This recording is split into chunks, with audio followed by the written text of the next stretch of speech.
Cinder's lair is where hope goes to die, Spyro.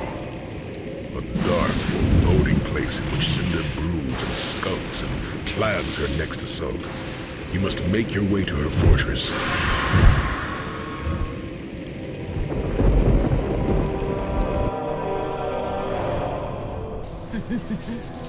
Bring it.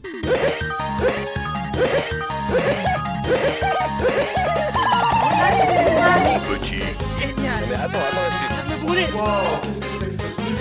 Raté. C'est un petit peu comme ça. Mais oui, c'est clair. Ça marche bien.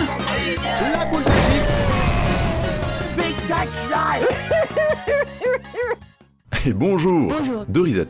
C'est ce que m'a pris Salamèche Shiny pour apparaître. What the fuck? Je me souviens encore de ce mercredi 4 avril 2012 où j'avais attrapé un poussifeu Shiny par Reset sur ma version Saphir en seulement 28 resets. J'étais déjà ultra chanceux puisque 28 resets c'est rien, genre vraiment rien. Waouh. Oh putain, j'en reviens pas. 28 resets, c'est que dalle. Pour rappel, un Shiny c'est une chance sur 8192. Comparé à des chasses qui peuvent prendre 10 000 resets ou plus, là je suis vraiment ultra chanceux. Pour faire mieux, il faudrait trouver un Shiny en one shot, mais là c'est 2.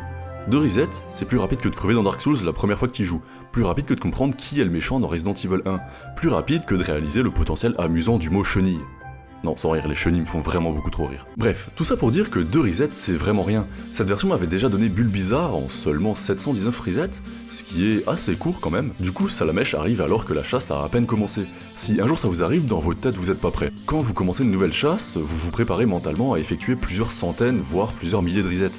Et que potentiellement le Shiny pourra tomber plus tôt avec de la chance. Du coup, j'étais en mode avec mon Salamèche, les bras écartés en mode hey, c'est moi que tu cherches? Tu veux te battre contre les forces du mal à Corridai? Oui mon gars, mais je m'attendais pas à te voir aussitôt. Donc c'est parti pour la sauvegarde et le combat contre le rival que je défonce pendant qu'il spamme les mimiqueux comme un idiot. On va le surnommer Cinder, en référence au dragon noir dans le jeu The Legend of Spyro sur GameCube.